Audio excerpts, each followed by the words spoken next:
The Viking Age is a period in European history spanning almost 300 years, from 793 to 1066 AD.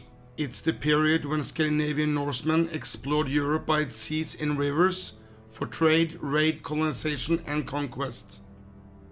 Now, there are many theories why the Vikings burst onto the world stage in the late 8th century. Population explosion, poor farming conditions, or just pure savagery and lust for rape and pillage. All these reasons might be a contributing factor, but let's take a look at the geopolitical situation and the state of religions going back many centuries. The European people had always been polytheists.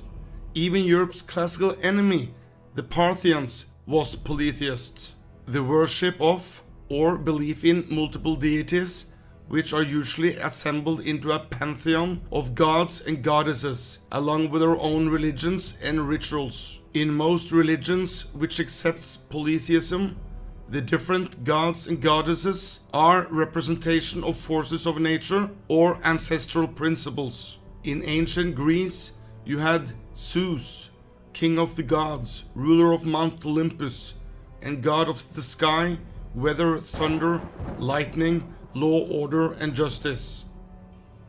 Poseidon, god of the sea, river, floods, droughts, and earthquakes. Aphrodite, goddess of beauty, love, desire, and pleasure.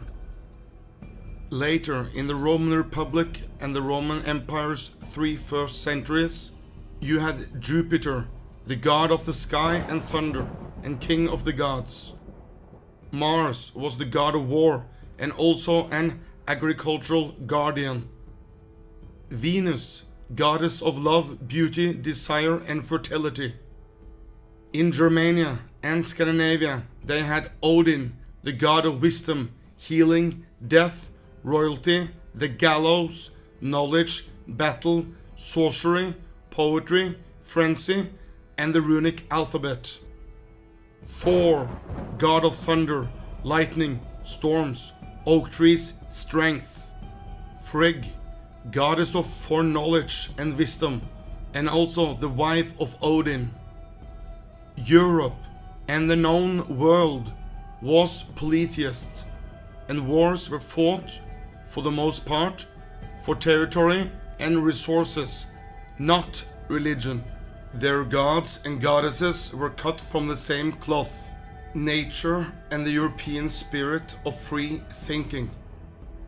Except for one place, the Roman province of Judea, where there was one religious cult that practiced cutting off the foreskin of baby boys on the 7th day and letting the priest, rabbi, suck the blood of the baby boys' penises. They think by doing so that it will give them a pact with God. They called themselves Jews. These Jews were not polytheists and believed only in one God, and that they were God's chosen people. Now, they had previously been polytheists, but ended up merging several of their gods into one God, which they at first called Yahweh. Yahweh is said to be a divine warrior who leads the heavenly army against Israel's enemies, and as the creator of the cosmos and the true God of all the world. Some say that Yahweh was a volcano god. Yahweh demanded both animal and human sacrifice. Now, which gods were Yahweh based on? Well, I'm not going to deep dive into that confusing scripture, but a quick overview is that Yahweh is partly based on Baal, a god that demanded children to be burned alive as sacrifice, similar to Baal Hammon, the chief god of Carthage, which demanded children to be burned alive as sacrifice. The Carthaginians was Phoenicians and came from about the same place as the Jews. Yahweh was also based partly on the god Moloch, a god that demanded children to be burned alive as sacrifice. Here is Moloch receiving an infant sacrifice to be burned alive. also called Holocaust, a burnt offering in the valley of Hinnom, which later acquired the connotation of hell. Later, speaking in the name of Yahweh in public became regarded as taboo. Jews began to substitute the divine name with the word Adonai, meaning Lord.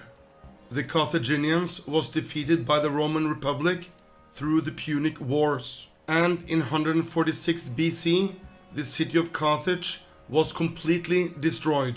So was the Carthaginian god Baal Hammon. The remaining Carthaginian territories were annexed by Rome and reconstituted to become the Roman province of Africa. In year 6, Judea came under direct Roman administration.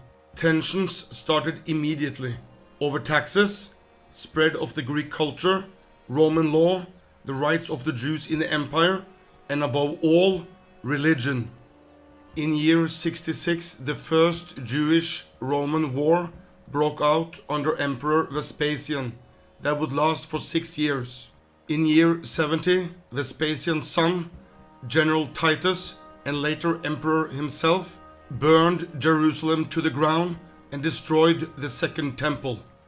Here you can see the Arch of Titus in Rome to commemorate Titus' victories, including the siege of Jerusalem. Here it depicts Roman legionaries carrying the Temple of Jerusalem's treasuries, including the menorah, during Titus' triumphal procession in Rome. 2 more Jewish revolts would be crushed by Rome the next 70 years. Rome had defeated Judea as a territory, but not their monotheistic religion, Judaism. The crushing of the Jewish revolts altered the Jewish demographics, as many of the Jewish rebels were scattered or sold into slavery across the Roman Empire. During this same time, a new cult had started to spread in Judea as an offshoot to Judaism, Christianity. To make a long story short, Christianity is the belief that the Jewish god Yahweh, that burned children alive as sacrifice, came down from heaven or up from hell and raped the Jewish Virgin Mary in her sleep and seated her. Joseph, Mary's cuckold husband, stood by her because Mary told him a very convincing story that her child-burning rapist was a Holy Spirit. Mary gave birth to Jesus in a barn in Bethlehem. 3 stupid men saw a bright star in heaven shining on the barn and went there to give expensive gift to the newborn they had been told in scriptures would be the new king of the Jews. Some irrelevant sheep herders too, because they met an angel that told them a new king was born in the barn that the star was shining on. The Jews had been waiting for Yahweh to rape someone, for a new king to be born, but most of them thought it was a fake rape or the wrong virgin to rape. Who knows? Psst! They are still waiting. So Jesus grows up, tells everybody that he is the son of the god Yahweh, heals the sick, makes wine out of water, creates food out of nothing, walks on water, and is a superior fisherman. Jesus' main rules are, if you get slapped on one cheek, turn the other cheek. Jesus hated usury, so Christians could not loan money to or from other Christians. Christians could loan money from Jews, but not to Jews. Then he tells his followers that if you believe in him and follow his rules, you will get eternal life in heaven. If not, you will burn in hell. You know hell, where Moloch were receiving children sacrificed to be burned alive. Well, anyway, the Pharisees, the top Jews at the time, did not believe him. They did not believe Yahweh raped his virgin mother Mary. So, he was not the Son of God. He was only pretending to be the Son of God. So, they pushed the Roman prefect Pontius Pilate to crucify him, or else they would revolt. So, he was crucified. Jesus died on the cross, buried in a cave, flew to heaven by the Holy Spirit. The end. But it was not the end, for this toxic cult religion spread faster and faster in the Roman Empire and beyond. Rome tried to stop it, and persecuted the Christians for almost 300 years. Emperor Nero blamed the Christians for the Great Fire of Rome in 64. He persecuted Christians and used them as human torches. Emperor Domitian, Emperor Titus' brother, persecuted Christians and Jews heavily towards the end of his reign. Rome's three best emperors, Trajan, Hadrian, and Marcus Aurelius, persecuted Christians, but to no avail. Christianity steadily grew. For the lower classes, eternal life in heaven, for just believing in a stupid story, was to be too tempting. The prosecutions were stopped by the Edict of Milan in 313, in which the Roman emperors Constantine the Great and Licinius legalized the Christian religion. By the end of Constantine the Great's reign, he had begun to order the pillaging and tearing down of Roman temples to the Roman gods. Christianity was now the official religion of the Roman Empire. Now the persecution of polytheists began, that the Christians now called pagans. Death penalty for those who performed or attended pagan sacrifices, and for the worshipping of idols, and looting and destruction of temples. The pagan resistance was mostly passive and rendered them largely impotent in their application. The effects of policy were enough to contribute to a widespread trend towards Christian conversion. But what is remarkable is that during this time, Judaism could perform sacrifices, have temples, and pray to their God Yahweh. Judaism was accepted by most Roman emperors during the persecution of Christians and during the persecution of pagans. Why? Why? Only 163 years after Christianity became the official religion of the Roman Empire, the Western Roman Empire fell apart. Was the fall due to barbarian invasion, Christianity, Judaism, or a combination? The Eastern Roman Empire, or the Byzantine Empire, would last for another 1,000 years with Christianity, but with much harder regulations on Jewish activities. Anyway, Christianity did not fall with the fall of the Western Roman Empire, except for one place, Britannia, at least for a short while. When Rome abandoned Britannia in 410, Christianity had not yet taken deep roots there, and many people in Britannia still practiced polytheism. And in 430, the Anglos, the Saxons, and the Jutes started to invade and settle Britannia, and with it came a brief introduction to the Germanic and Nordic gods. But it would not last. In 596, Pope Gregory sent missionaries to start converting the Celts and the Anglo-Saxons. The Irish and Scots adopted Christianity over the 7th and 8th centuries. In 768, the Welsh was finally convinced to follow. Meanwhile, when Christianity was spreading north, a new religious cult exploded out of Arabia, Islam. While Christianity mostly used missionaries and legislation to spread the faith, Islam spread the faith by the sword. Islam's prophet Muhammad was not anything like Jesus. Muhammad was a warlord, a killer. Within just 100 years, Islam's armies conquered all the Byzantine Empire's possessions in the Middle East and North Africa. The Sassanid Empire, or Persia, completely collapsed. The Visigoth Empire in the Iberian Peninsula was conquered in only 10 years, when the Jews living there helped the Muslims cross the Gibraltar Strait. The Muslim armies continued into the Frankish Empire, but was stopped and pushed back by Charles Martel at the Battle of Tours in 732. The Franks stopped Islam to the south, but at the same time pushed and forced Christianity to the north. In 734, Charles Martel sent an army against the pagan Frisians and killed their king and began plundering and burning pagan sanctuaries. A few decades later, in 772, Charlemagne, or Charles the Great, would go to war against the Germanic Saxons and force them to convert to Christianity by the sword. He started with the destruction of their sacred symbol, Irminsul, similar to the Nordic tree Yggdrasil. The Saxon nobles soon surrendered, but free Saxon peasants, led by Vikingr, continued to resist and raided Frankish lands in the Rhine region and burned down churches. Armed confrontations continued unabated for years. In 776, Vikingr escaped to Denmark, his wife's home, after he was defeated by Charlemagne. Charlemagne divided the land into missionary districts, and he himself assisted in several mass baptisms. Missionaries, mainly Anglo-Saxons from England, were recruited to carry out this task. In 782, Charlemagne instituted a code of law and appointed counts.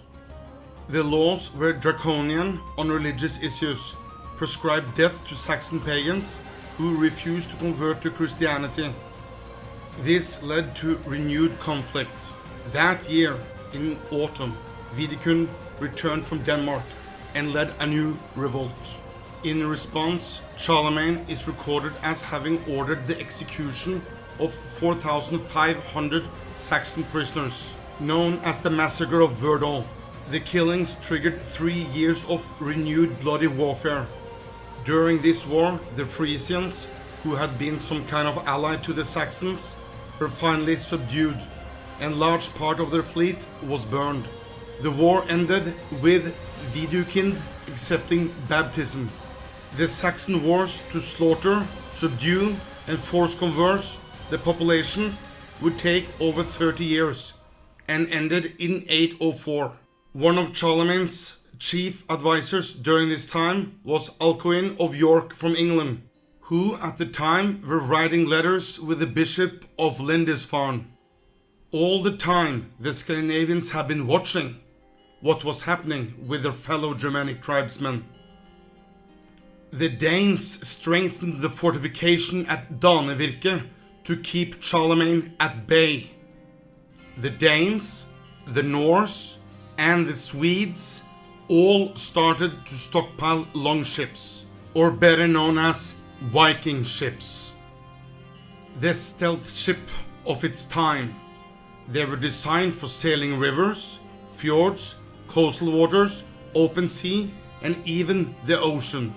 No other ship at the time could do that, and that was a critical advantage.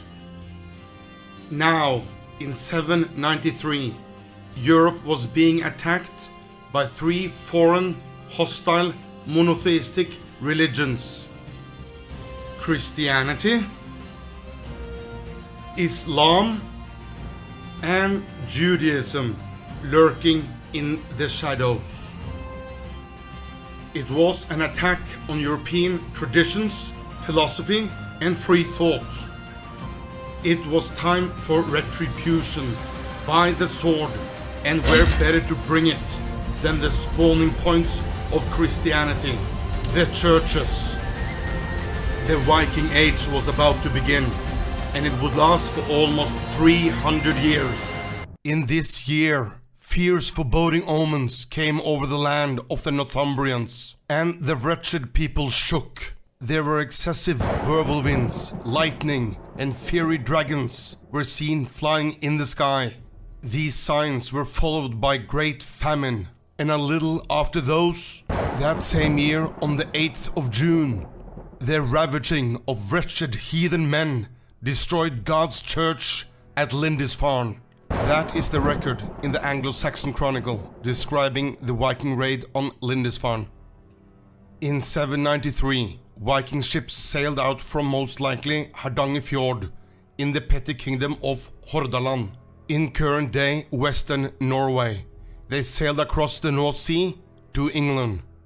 On 8th of June, the Vikings was approaching the island of Lindisfarne, just off the Northumbrian coast where the church of St. Hubert was situated. Was that just a coincidence? or the first time that Scandinavians had sailed to England, as they told it in the TV series Vikings? No, certainly not. We know that the Anglo-Saxons sailed there already in the 5th century. Anglos came from Anglia, which is in Denmark. There is archaeological evidence that the settlers in England came from many of these continental locations. They had been there before. But now England was allied with Charlemagne, and he used Anglo-Saxon priests to force convert pagans in Saxony to Christianity. My guess is that they learned from the Saxons that the churches and monasteries was indoctrination centers and were full of silver and treasure, and that they just sailed out looking for one. The monastery of Lindisfarne was founded by Irish monk Saint Aidan, who had been sent there from Iona off the west coast of Scotland to Northumbria at the request of King Oswald in 634. Lindisfarne became the base for Christian evangelism in the north of England to convert pagan Celts and Anglo-Saxons to Christianity. Many monasteries were established on islands, peninsulas, river mouths, and cliffs. Isolated communities were less susceptible to interference and the politics of the heartland. The Northmen landed on the beach, went up to the monastery, and must have been amazed by the funny, unarmed monks. Just as amazed the monks must have been at the raid from the sea. The Vikings killed some priests and monks, took some as slaves, and carried away all they could find of value and treasure, and set the monastery and church on fire. They returned to their ships with the loot and sailed back to Norway. Alcuin of York, one of Charlemagne's chief advisors in the ongoing forced conversions of pagans in Saxony, wrote in a letter to King Athelred I of Northumbria, "Never before has such terror appeared in Britain as we now have suffered from a pagan race. The heathens poured out the blood of saints around the altar and trampled on the bodies of saints in the temple of God, like dung in the streets."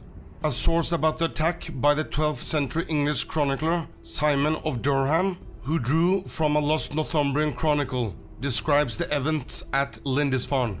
"And they came to the church of Lindisfarne, laid everything to waste with grievous plundering, trampled the holy places with polluted steps, dug up the altars and seized all the treasure of the holy church. They killed some of the brothers, took some away with them in fetters. Many they drove out naked and loaded with insults. Some they drowned in the sea." These are the records that have survived to present day, and they are all from a Christian perspective, written by monks. We must consider that the event could be exaggerated for propaganda purposes. This Viking raid caused much consternation throughout Christian Europe, and is now often taken as the beginning of the Viking Age.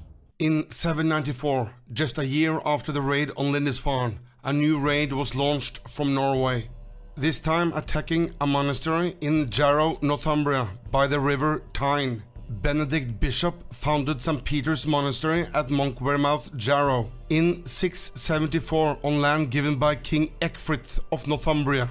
He sought to build a model monastery for England, sharing his knowledge of the experience of the Roman traditions in an area previously more influenced by Celtic Christianity. The monastery was attacked, looted and set on fire by the Vikings, though the Viking leader was caught by the local Anglo-Saxons and he was put to death. In their attempt to flee from the monastery, the remaining Vikings were caught in a violent storm as they attempted to leave the river Tyne and were shipwrecked. It is said that many were cast ashore, where they were mercilessly slain by the Anglo-Saxons. In 794, Vikings from the fjords of western Norway sailed across the North Sea, first to the Shetland Islands, then south to Orkney. Then they sailed down between the outer and inner Hebrides off the Atlantic coast of Scotland, probably attacking every settlement they found along the way, and probably set up some bases. We don't have any direct records for this, except all the islands of Britain were devastated in 794. The first recorded attack on Scotland was at Iona Abbey on the Isle of Iona off the west coast of Scotland in 795.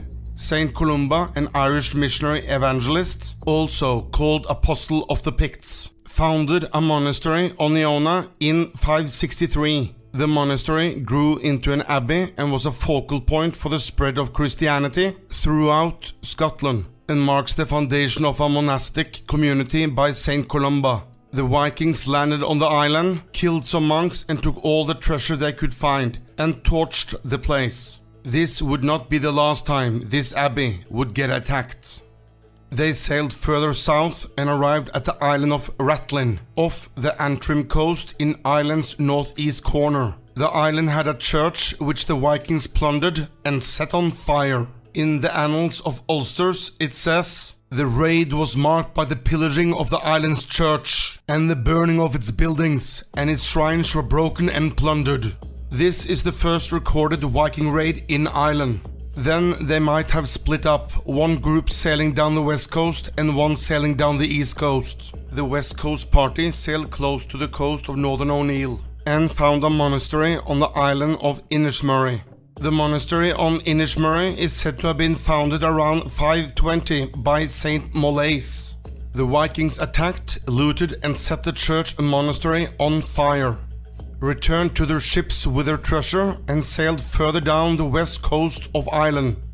Meanwhile, the east coast party arrived at Lembay Island just off the coast of not yet founded Dublin, where the monastery of St. Comsill was situated. The settlement, church and monastery were built in 530 by the same monk Saint Columba who founded Iona Abbey, and some 30 other monasteries in Ireland. The Vikings plundered and burned the church and monastery to the ground, and probably killed some monks too while they were at it. On the west coast, the Vikings had reached the island of Inishbofin. The island had a monastery that was founded around 665 by Coleman of Lindisfarne. They landed the longships on the beach, went up to the monastery and sacked it, killed some monks, or maybe all of them, and burned it down. The year 795 was devastating for the Irish Christian Church, and must have been an extremely lucrative undertaking for the pagan Vikings. With their longships filled to the brim with gold and silver, the Northmen sailed back to their bases in Norway or northern Scotland. In 796, all that is recorded in the Irish Chronicles is "Heathens are in Ireland." In 798, the Vikings returned, and this time they found St. Patrick's Island. The monastery of St. Patrick's Island was most likely founded by St. Patrick, known as the Apostle of Ireland. He is the primary patron saint of Ireland, the missionary who had brought Christianity from England to pagan Ireland.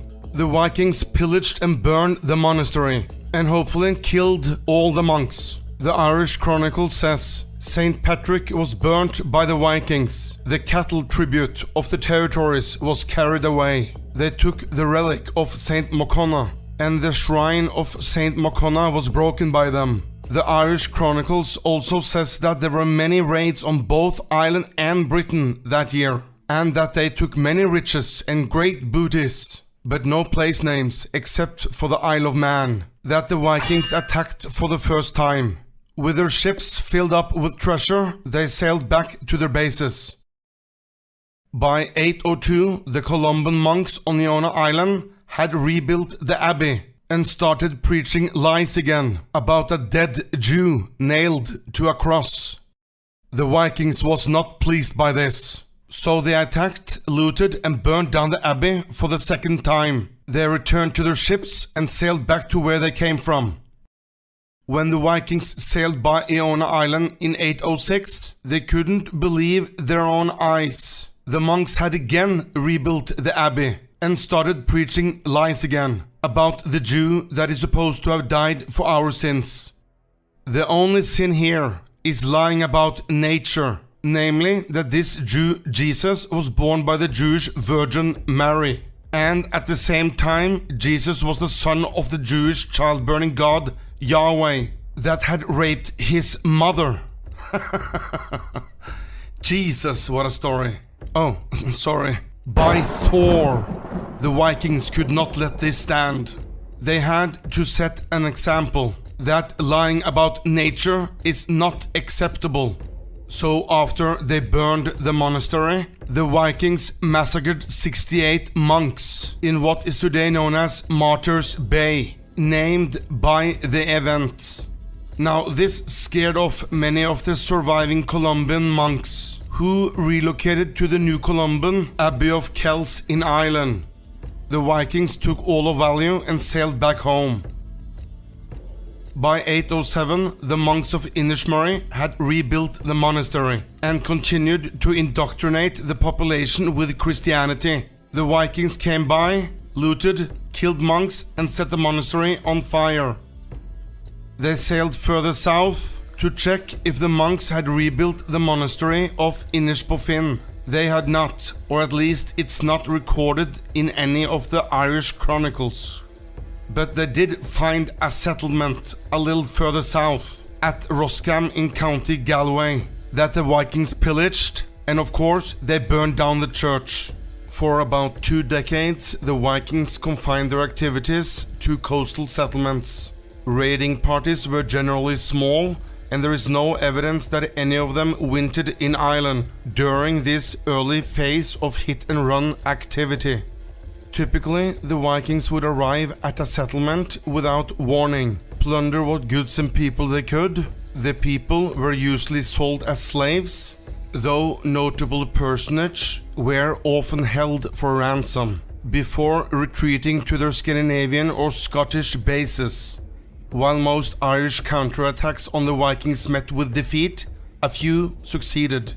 The Ulaid clan defeated a band of Viking raiders in 811, and a band was defeated in Connacht in 812, and one in Munster around the same time. But the next year, in 813, the Irish Annals refers to a battle where the Vikings had slaughtered the Irish and killed the local king of Connacht.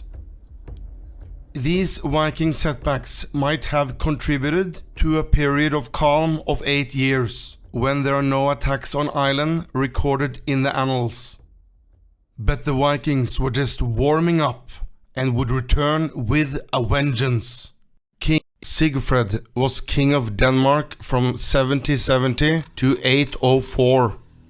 It is speculated that he was Sigurd Hiring, who had defeated Harald Wartooth in the Battle of Bravelir in 770, and for being the father of Ragnar Lothbrok. However, modern scholarships agrees that part of the genealogy of the early Viking kings of Denmark is a high medieval construction. King Sigfred is mentioned several times in the Frankish annals that are more reliable. The reign of King Sigfred was during the time of the Saxon Wars. He would get a front seat view of the war and the forced Christianization of the Saxon people. Hey! Yeah, you! Odin wants more followers. Hit like, subscribe and share this video with your friends on Twitter and Facebook. Now! In 772, the Frankish king Charlemagne was just finishing the annexation of East Frisia, the last independent Frisian lands, and went straight to war against the pagan Saxons. Or you could call it a crusade, since this was not just a war of conquest. Charlemagne had already forced the Frisians to convert to Christianity, and now it was the Saxons' turn. The Saxons were composed of 4 tribes. The Westphalian tribe in the west, the Angrari tribe in the center, the Eastphalian tribe in the east, and the Nordalbingians in the north. Charlemagne's campaign led all the way to Weser River and destroyed several major Saxon strongholds. Near Irisburg, Charlemagne ordered the destruction of the Irminsul sanctuary. Irminsul may have been a hollow tree trunk, presumably representing the pillar supporting the skies, similar to the Nordic tree Yggdrasil. and was a common belief among the Germanic people. The Westphalian tribes retaliated and attacked the church at Deventer. The Church of Deventer was built in 768 by Lebinus, an Anglo-Saxon missionary monk from England, also called the Apostle of the Frisians, who devoted his life to the Christian conversions of the Frisians and the Saxons. The Saxons was not interested and burnt the church down. According to Charlemagne, this was the cause for the attack on the Saxons. Either way, the Saxons had all the rights to resist. At the same time, the Angvari laid siege to the Frankish court at Fritzlar. The Anglo-Saxon missionary Saint Boniface, also called Apostle of the Germans, established a church and a monastery dedicated to St. Peter in Fritzlar in 724. These two churches were the main missionary centers used to convert the Saxons to Christianity in the early stages. After negotiating with some Saxon nobles and obtaining hostages, Charlemagne turned his attention to his war against the Lombards in northern Italy. But Saxon free peasants led by Widukind continued to resist and raided Frankish lands in the Rhine region.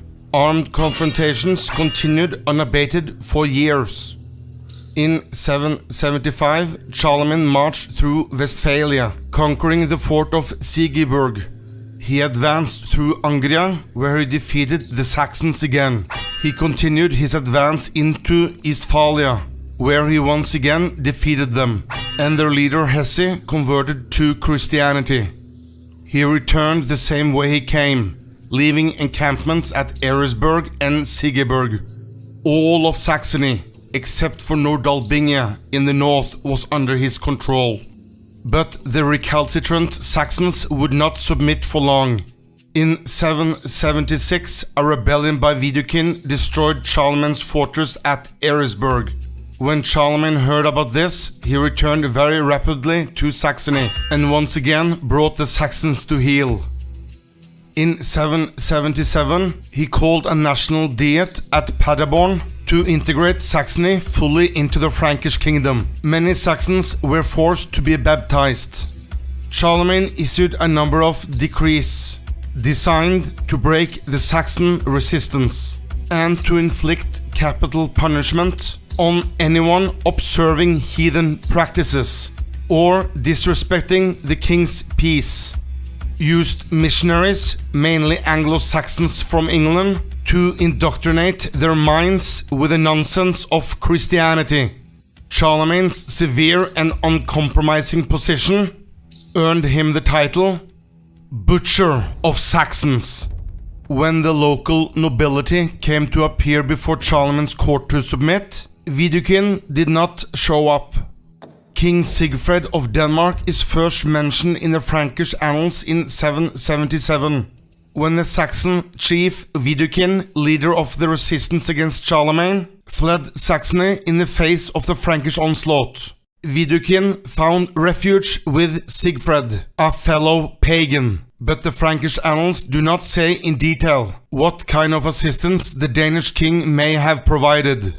Much later, German chronicles, keen to elaborate the family tree of Widukind, alleged that he was married to Sigfrid's sister or daughter Geva. The value of this information is, however, debatable. In 778, the Westphalians again rebelled and invaded the Frankish Rhineland, and subsequently fought a running battle against Charlemagne's forces and their local allies while the king was busy in Spain. In the summer of 779, Charlemagne again went into Saxony and conquered Eastphalia, Angria and Westphalia. At a diet near Lipspringe, he divided the land into missionary districts and Frankish courtships. In 780, Charlemagne himself assisted in several mass baptisms. He then returned to Italy and there was no Saxon revolts. From 780 to 782, the land had peace. In the summer of 782, Charlemagne led his forces to the sources of the Lippe River staying there for some time, reinforced his strict code of law on religious issues, a ban on paganism. During that time, he received envoys from King Sigfred of Denmark, although the details of the negotiations are not disclosed. The same year, in autumn, while Charlemagne was campaigning against the Sorbs, Widukind returned from Denmark and goaded the Saxons into rebellion. Widukind annihilated a detachment of Frankish forces, led by envoys of Charlemagne at the Battle of Syntel. The result was a victory for the Saxons, resulting in the deaths of 4 counts, 20 other so-called noblemen, and 2 of the 3 leaders of the Frankish detachment. The uprising expanded to Frisian lands that had been pacified earlier. This led to en masse return to paganism by the population in both Saxony and Frisia. Of course, because that is the European man's natural biological imperative. The Saxons invaded the area of the Chatti, a Germanic tribe already converted by Saint Boniface and firmly in Charlemagne's empire. Marauders burned churches and the priests had to flee south to escape certain death.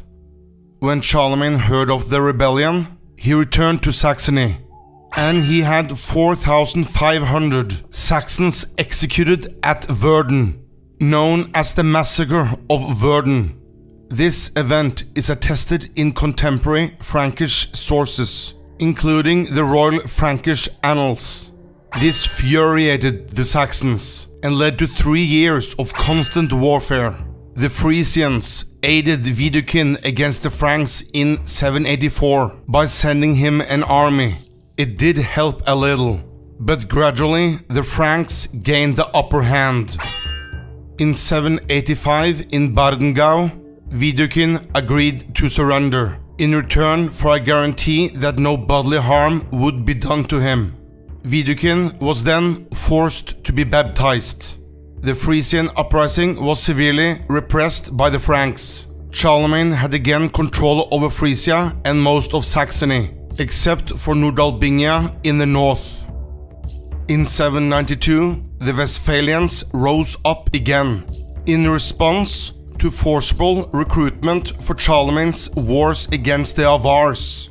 The Frisians, the Nordalbingians and Isfalians joined them in 793, but the insurrection did not catch on as previous ones, and was completely put down by 794.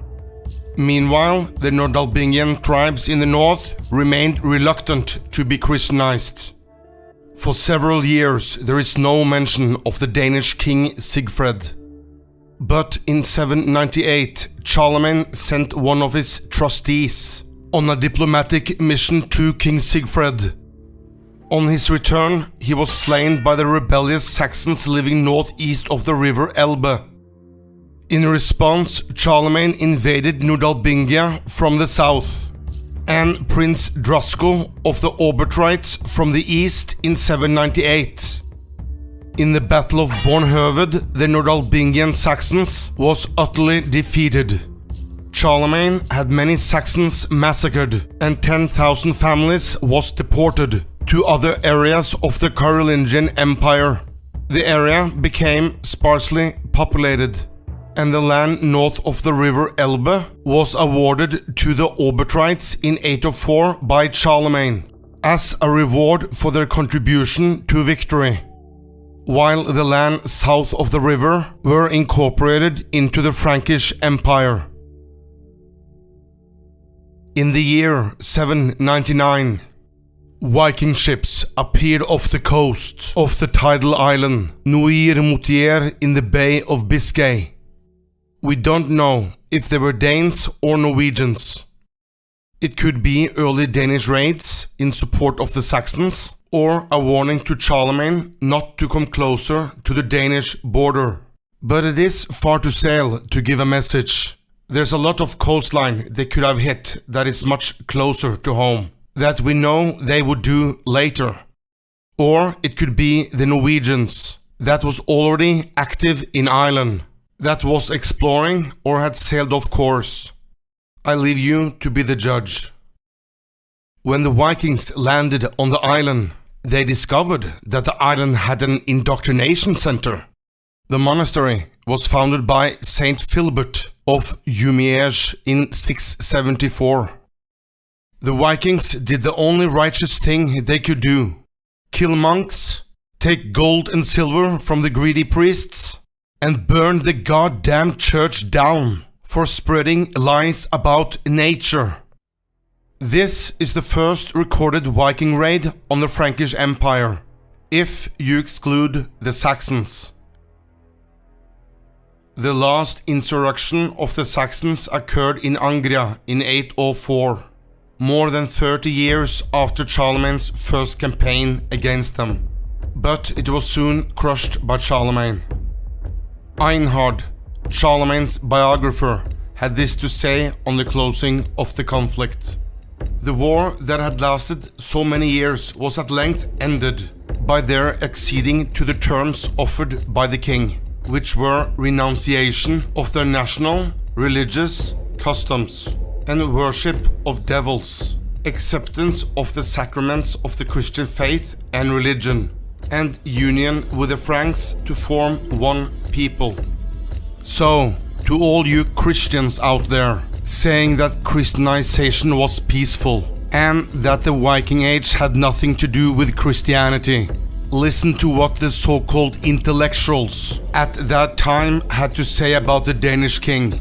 The Lombard literati Peter of Pisa and Paulus Diaconis convey a very negative image of King Sigfred of Denmark. Peter wrote to Paulus that Charlemagne had let Sigfred choose between being fettered, imprisoned, or to convert.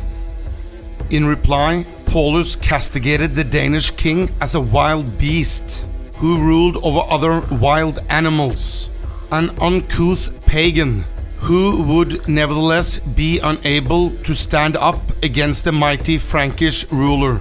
If he dared molest Peter and his entourage and refuse Christianization, he would quickly be led before Charlemagne's throne in fetters, abandoned by Odin and Thor.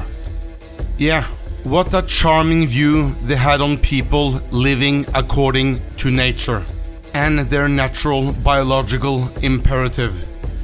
I guess we now know what that diplomatic mission was all about, and that the pagans in Scandinavia had all the reasons to be worried and indeed very angry, and should prepare for preemptive attack. King Sigfred died in 804. The same year the last Saxon rebellion was subdued and the Frankish annexation of Saxony was complete. King Sigfred was succeeded by King Gudfred. Gudfred Sigfredsson was a 9th century Danish king who reigned from 804 to 810. Gudfred is said to be the youngest son of King Sigfred, who ruled before him. Towards the end of the 8th century, the Danes and the Saxon neighbors were facing annihilation from the Franks under the expansive, fanatical Christian regime of Charlemagne. In 798, the last Saxon stronghold in Nordalbingia were defeated by Charlemagne and the Obotrites, a West Slavic people allied to the Frankish Emperor Charlemagne, at the Battle of Bornhöved. Charlemagne had many Saxons in Nordalbingia massacred, and 10,000 families was deported to other areas of the Frankish Empire. A part of the Saxons' land in Holstein north of the Elbe was awarded to the Obotrites in 804 by Charlemagne as a reward for their contribution to victory. This marked the end of the Saxon Wars that had been going on for 32 years. Charlemagne now controlled all the Saxon territories, and all the Saxons were forced to convert to Christianity. Hit like and subscribe, the gods demands it. That same year, a Frankish army penetrated as far as the Eider, Denmark's southern boundary at the time. In the face of these developments, King Gudfred promised to meet Charlemagne in person for a parley. After some time, he appeared with his fleet and the entire cavalry of his kingdom. However, the king's men advised Gudfred against meeting the emperor, and there was no parley. Some say there was a battle or a skirmish between the Danes and the Franks. Maybe. However, there are no historical texts supporting this claim. This was probably just a show of force, to make Charlemagne hesitate to advance any further. Charlemagne retreated and established a camp at Hollenstedt at the Elbe and sent an errand to Gudfred, asking him to extradite some Saxon rebels who had taken refuge in the Danish kingdom. Nothing is known to have come out of this, and the emperor returned to Cologne in September in that same year. King Gudfred, fearing an invasion by the Franks, spent the next 4 years on heavily improving and reinforcing Danevirke. Danevirke was a system of Danish defense earthworks across the neck of the Cimbrian Peninsula. The Danes began building on it about 500 AD, according to carbon-14 dating, and the oldest fortifications are even older than that. It was improved on and strengthened all through to the end of the 12th century. The first stages were simple ramparts of soil. It was reinforced with a palisade rampart with heavy timber front not long after 737. The timber palisade was then reinforced with heavy stone wall around the timber. This work is said to have been started by Agentyr and continued by Sigfred, and finished by King Gudfred in 808 according to the annals. In 807, a Danish chief called Halfdan swore allegiance to Charlemagne for protection. He is often assumed to have been the father of the later king and pretender Harald Klak, and the brother of the former king Harold, which probably means that he refused to pay allegiance to King Gudfred due to a dynastic contest. It may be that Halfdan became earl of some wealthy market towns south of the river Eider, occupying what became known as North Frisia. This region later became a base for his descendants. In 808, with the defensive wall Danevirke improved and reinforced, King Gudfred resolved to attack the Obertrites in the old Saxon territories. The seaborne invasion was successful in spite of considerable Danish losses. During a siege, his brother's son Ragnvald fell together with several chiefs. Gudfred conquered a number of Slavic strongholds and made 2 districts pay taxes to him. The Obertrite Prince Drasko, who had assisted Charlemagne conquering the last Saxon territory 10 years earlier, was expelled from his land and his son taken as hostage. Another chief, called Godeleib, was captured by trickery and hanged. The Slavic tribes Linones, Schmeldingi and Viltses, the last mentioned being all enemies of the Obertrites, preferred to fight on the Danish side. Before returning to his kingdom, King Gudfred destroyed the important port Rerik by the Baltic coast. The port brought great advantages to Gudfred's kingdom through the imposition of fees. By this feat, he may have impeded Charlemagne from using Rerik as part of a strategic trade route. The merchants of Rerik were forced to follow the Viking fleet back to Hedeby, where the king stayed for some time and drew up plans for the future. Hearing about the Danish invasion, Charlemagne ordered his son Charles the Younger to bring an army of Franks and Saxons to the Elbe, in case the rash Gudfred would try anything against the former Saxon territory. Charles did not attempt to attack the Danish homeland, but he ravaged the land of the Linones and Schmeldingi, who had fought with the Danes against the Obertrites, and then returned. In the next year, 809, Gudfred informed Charlemagne via traveling merchants that he was aware of the emperor's ire over the invasion and wished to negotiate a political solution. The emissaries of Charlemagne met with the Danish grandees at Badenflot at the river Eider, but they failed to negotiate peace. Now the overtried Prince Drasko appeared again with Saxon auxiliaries and ferociously attacked Gudfred's allies, the Wiltzes, in spite of the fact that his own son was a hostage at King Gudfred's court.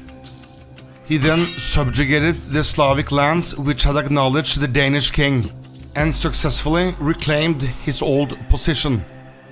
However, Prince Drasko was soon murdered in the rebuilt Rerick by assassins, dispatched by King Gudfred.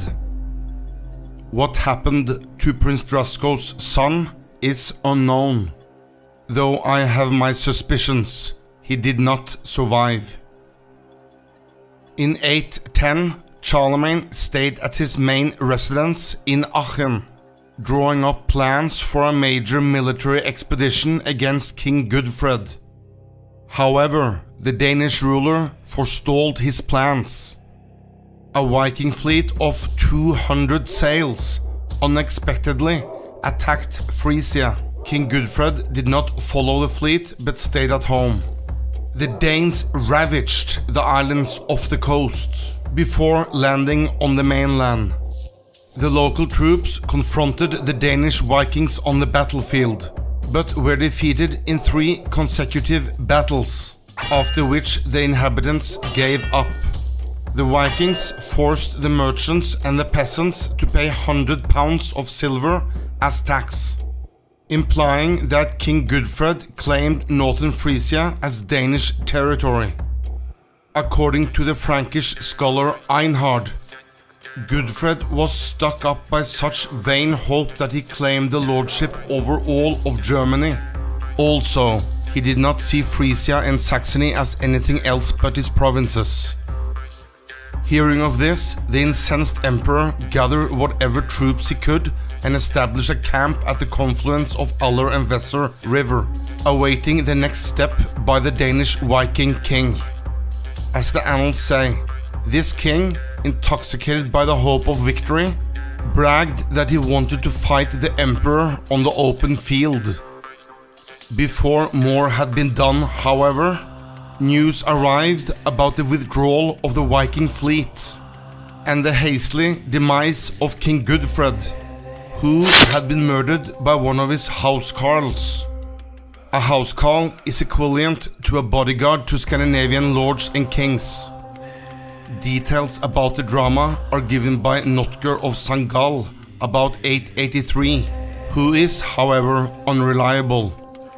In this version, Gudfred hunted ducks with falcon when he was attacked by his own son, who cut him dead with his sword.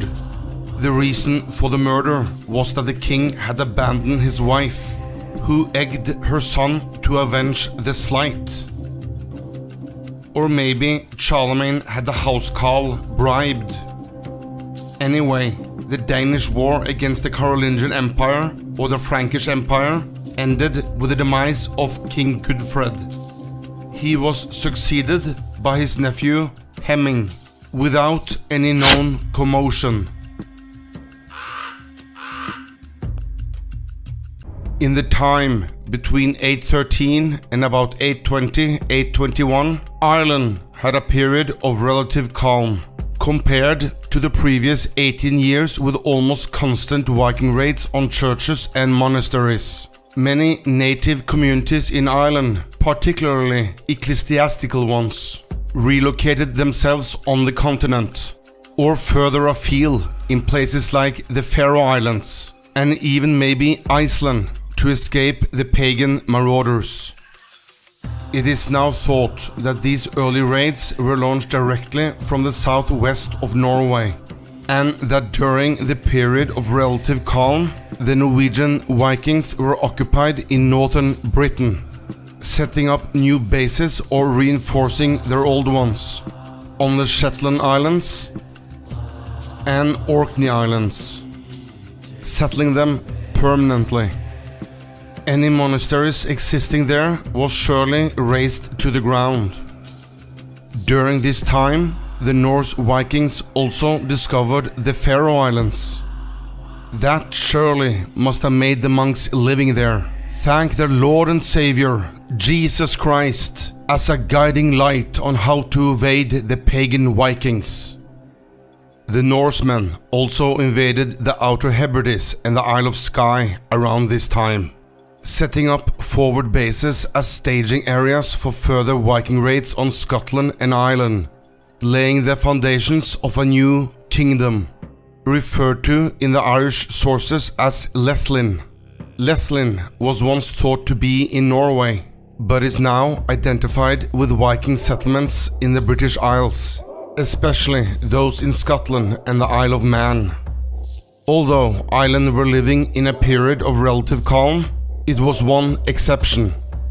On Scattery Island in Shannon Estuary on the west coast of Ireland, there was a monastery of 5 churches and a round tower that was founded by Saint Sinan about 534. He is listed among the 12 apostles of Ireland.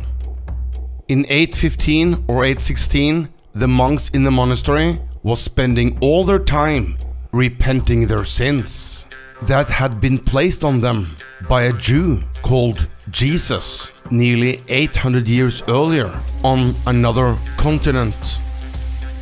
At the same time, there were other people in the neighborhood that was not crippled by a foreign god. People living according to their own nature and logic.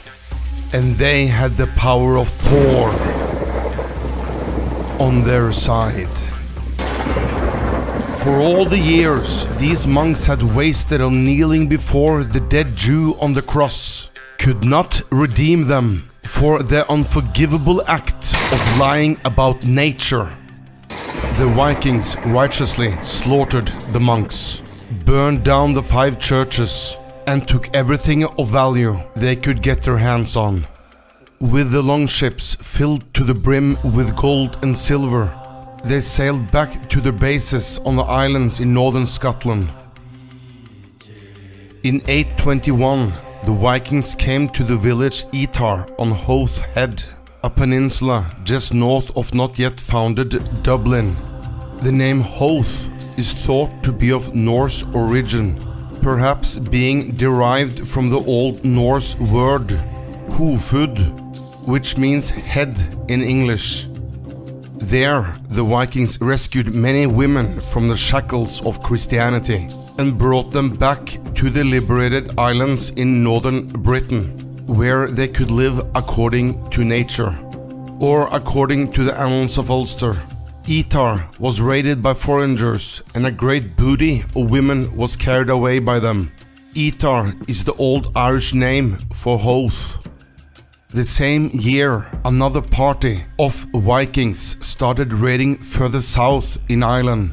This time, it might have been Danes, who after raiding in Francia the year before, found their way to Ireland's southeast coast. Or they might have been Norse. It's just a theory. The Vikings sailed into the bay of not yet founded Wexford. There it was 2 small islands with monasteries on them. One was called Begarin.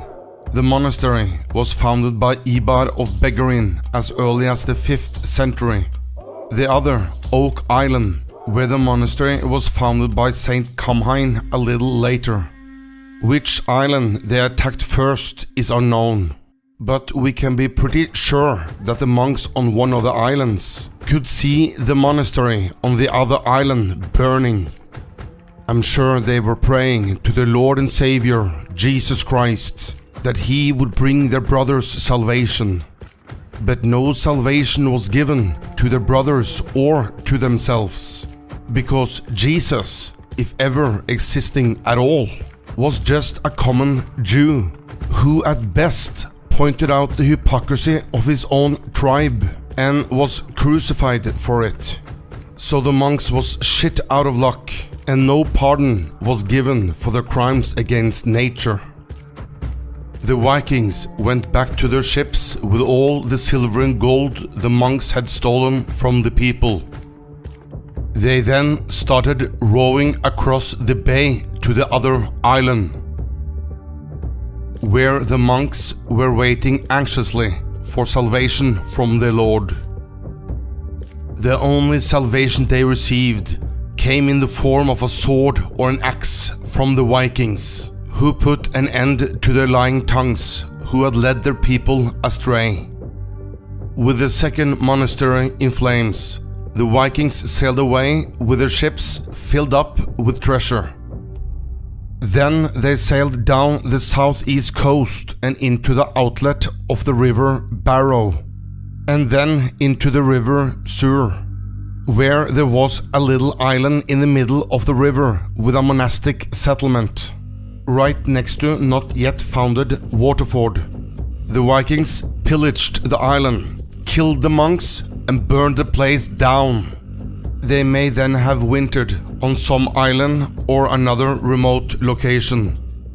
In 822, the Vikings sailed into the bay of yet not founded Cork, where a monastic settlement was situated on the east side, with the monastery of Cloyne at its center. The monastery was founded by Colman of Cloyne in 560.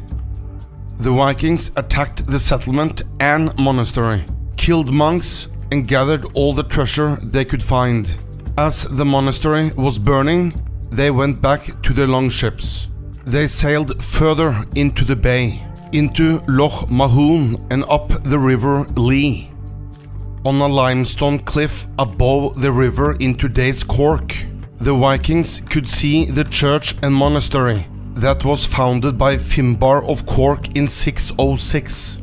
The Vikings pillaged the church and monastery, killed the monks standing in their way, set the place on fire, and sailed on. By 823, the Vikings on the Shetland Islands had finished building up their main base and had stored up enough supplies, manpower, and longships to start raiding again on a regular basis and on a much larger scale. In 823, over 20 Viking ships sailed into Belfast Loch. Hitherto, the attacks of the Norsemen had fallen chiefly upon monasteries of a secondary importance. Their next victim was to be of a much more stately foundation, namely the monastery of Bangor, which was founded in 558 by Saint Comgall. It was situated on the south side of Belfast Loch in the county Down. 3,000 monks at one time obeyed its rule, and it became the foster mother of many missionaries from all over Ireland. Over 1,000 Vikings plundered and pillaged the monastery. They killed the bishop, the doctors, the clergy, the monks, and they broke the shrine of Saint Comgall and burned the Sikh indoctrination center down to the ground. At the same time, another fleet, or the same fleet, sailed into Strangeford Loch. This loch would become one of the favorite spots for the Vikings to meet up and plan their next incursion. They made landfall in the inner loch, where the Abbey of Movilla was situated. The abbey was founded in 540 by Saint Finian. The Vikings pillaged, killed, and the church with its attached chapels was set on fire. They sailed back down Strangeford Loch and started rowing up Coyle River to the church of Downpatrick, which was in those days the royal residence of the chieftains of the Ulaid kingdom. The church was the burial place of Saint Patrick. If there was any shrine to him there, I'm sure it was smashed to pieces, with the monks lying dead on the ground and the church burning. The Vikings met hard resistance, for we are told they were defeated in a battle by the Ulstermen. In this battle, many people fell on both sides, but the Northmen had to retreat. The Viking fleet might then have split up, one party sailing back to their bases on the islands in Scotland with their plunder, the other party sailing down the east coast, and then rowing upstream of the river Boyne, where the Vikings laid waste to the county of Meath, then went back downstream and down the coast, where they spoilt the village of Luska in the modern county of Dublin. They sailed further down the east coast, and then started rowing up the river Barrow. On the east bank of the river, they came upon a monastery that had been founded in 632 by Saint Moling. They plundered, killed monks and set the place alight. They then entered the district of Ossory, where they had a warm reception from the local population, and 170 heathens were killed in the battle. The remaining Vikings had to flee and row back down river again.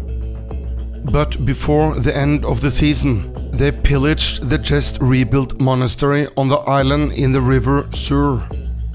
With the season of 823 coming to an end, the Vikings sailed back to their bases with their plunder. In 824, the Vikings discovered the island of Skellig Michael, a barren rock on the southwest of Ireland. It housed an Augustinian monastery. The date of the monastery's foundation is unknown. It is sometimes attributed to Saint Finnea, though it's doubted by historians. The Vikings killed monks, looted and burned the monastery.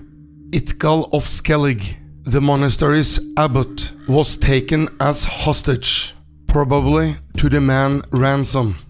He died of hunger and thirst thereafter. I guess no one was willing to pay. By 825, Iona Abbey had been rebuilt after the massacre of 68 monks in Martyrs Bay in 806. Blathmac, son of Flann, from a noble family in Ireland, became abbot for the remaining monks living there in 824. One morning in 825, as he was celebrating Mass, the Vikings kicked in the door and entered the monastic church, putting many of the monks to the sword, and then turned upon the abbot and demanded the precious shrine of Saint Columba. On purpose, he remained ignorant of its hiding place, and we are told spoke to the enemy in their barbarous tongue Norse, which was a most curious accomplishment for an Irish ecclesiastic at this time. He said, "I know not truly what gold ye seek, nor where it may be placed in the ground, or in what recesses it may be hid. But if it were permitted for me to know, Christ permitting, never would these lips tell this to your ears. Savagely bring your swords, seize their hilts and kill. O God, I command my humble self to thy protection."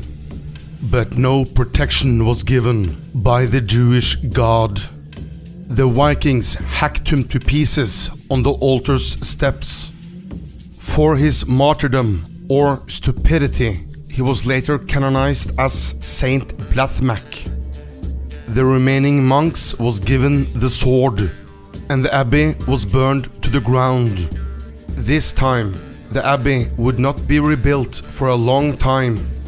The Vikings also invaded the Isle of Mull and the other surrounding islands and set up bases. This was the start of the fall of the Gaelish kingdom of Dalriada.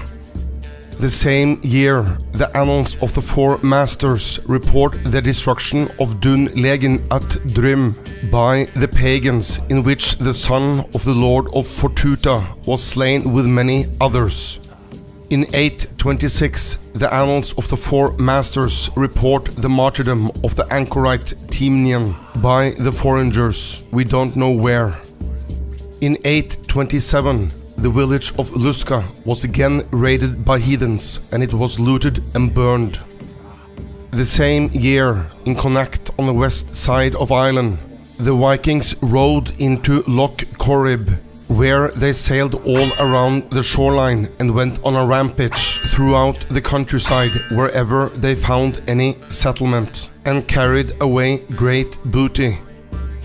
In 828, a battle was fought against the invaders by Cairpri, son of Cathal, king of the Wexford area, and by the family of Tagmon, who had already suffered from their attacks. The monks were becoming martial men and were now allied with the royal clan. They succeeded in repelling the intruding heathens.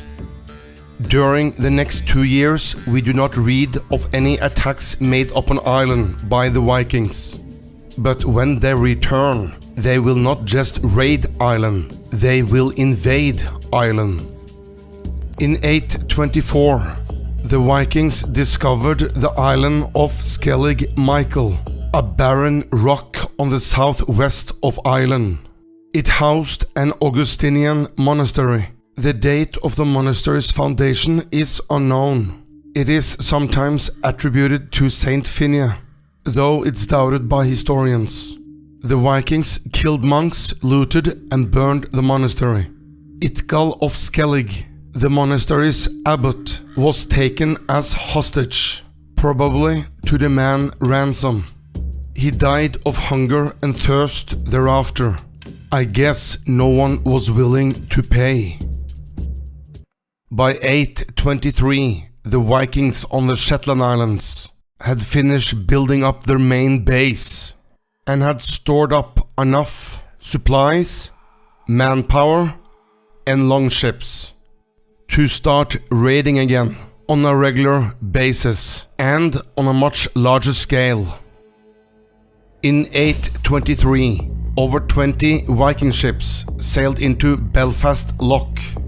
Hitherto, the attacks of the Norsemen had fallen chiefly upon monasteries of a secondary importance. Their next victim was to be of a much more stately foundation, namely the monastery of Bangor, which was founded in 558 by Saint Comgall. It was situated on the south side of Belfast Loch in the county Down. 3,000 monks at one time obeyed its rule, and it became the foster mother of many missionaries from all over Ireland. Over 1,000 Vikings plundered and pillaged the monastery. They killed the bishop, the doctors, the clergy, the monks, and they broke the shrine of Saint Comgall and burned the Sikh indoctrination center down to the ground. At the same time, another fleet, or the same fleet, sailed into Strangeford Loch. This loch would become one of the favorite spots for the Vikings to meet up and plan their next incursion. They made landfall in the inner loch, where the Abbey of Movilla was situated. The abbey was founded in 540 by Saint Finian. The Vikings pillaged, killed, and the church with its attached chapels was set on fire. They sailed back down Strangeford Loch and started rowing up Coyle River to the church of Downpatrick, which was in those days the royal residence of the chieftains of the Ulaid kingdom. The church was the burial place of Saint Patrick. If there was any shrine to him there, I'm sure it was smashed to pieces, with the monks lying dead on the ground and the church burning. The Vikings met hard resistance, for we are told they were defeated in a battle by the Ulstermen. In this battle, many people fell on both sides, but the Northmen had to retreat. The Viking fleet might then have split up, one party sailing back to their bases on the islands in Scotland with their plunder, the other party sailing down the east coast, and then rowing upstream of the river Boyne, where the Vikings laid waste to the county of Meath. Then went back downstream and down the coast. where they spoilt the village of Luska in the modern county of Dublin. They sailed further down the east coast and then started rowing up the river Barrow. On the east bank of the river, they came upon a monastery that had been founded in 632 by Saint Moling. They plundered, killed monks and set the place alight. They then entered the district of Ossory, where they had a warm reception from the local population, and 170 heathens were killed in the battle. The remaining Vikings had to flee and row back down river again. But before the end of the season, they pillaged the just rebuilt monastery on the island in the river Sur.